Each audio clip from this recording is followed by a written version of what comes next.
Hello, Bachchi. Let's read the question. A cubical vessel of height 1 meter is full of water. What is the amount of work done in pumping water out of the vessel? ठीक है, एक cubicle vessel दे रखी है जिसकी height 1 metre है, full of water है. ठीक है, हमें बताना है कि कितना अमाउंट ऑफ वर्क डन करना पड़ेगा in pumping water out of the vessel. ठीक है, तो हमारे पास एक क्यूबिकल वेसल दिया हुआ है.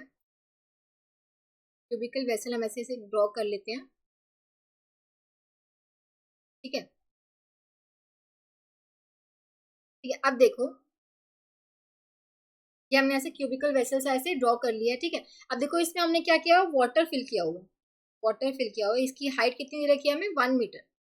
ये जो हाइट है दैट इज 1 मीटर. इसमें ऐसे सारा क्या हुआ है, वाटर फिल हो रखा है.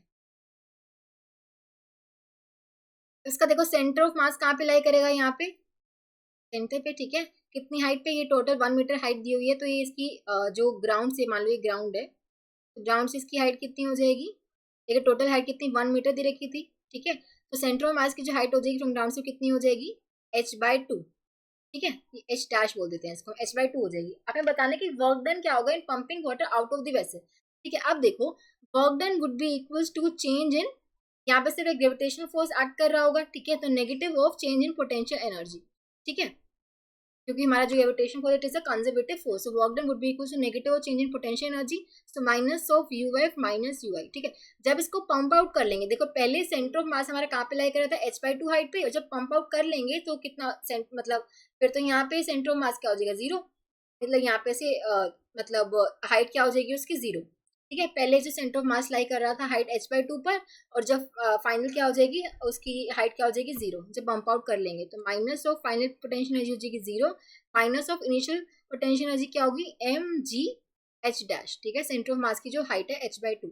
अब देखो मास कैसे फाइंड आउट करेंगे, अब देखो वॉल्यूम कैसे निकालेंगे. Volume would be equal to इसकी जो क्यूब की साइड है हमें 1 मीटर दी हुई है. ठीक है, सो क्यूब की वॉल्यूम कितनी आ जाएगी. ठीक है, और हम बोल सकते हैं दैट वुड बी 1 क्यूब. ये आ जाएगा आपके पास 1 मीटर क्यूब. ठीक है, और डेंसिटी ऑफ वाटर कितनी होती है, डेंसिटी ऑफ वाटर हमें पता है दैट इज गिवन बाय 1 ग्राम पर सेंटीमीटर क्यूब, या फिर हम बोल सकते हैं 1000 kg पर मीटर क्यूब भी होती है. तो यहाँ से जो मास आ जाएगा that would be, mass would be equals to rho times the volume, तो आएगा 1000 kg. ठीक है, तो आपका मास आ गया. तो यहाँ पे वैल्यूज पुट कर दो, work done would be equals to mgh dash. Mass की वैल्यू कितनी है 1000 kg, जी की वैल्यू है 10, h डैश की वैल्यू कितनी है half metre.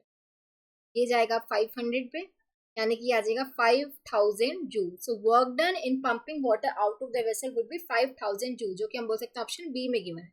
Option B would be the correct choice. I hope आप सबको समझ आया होगा. Thank you so much.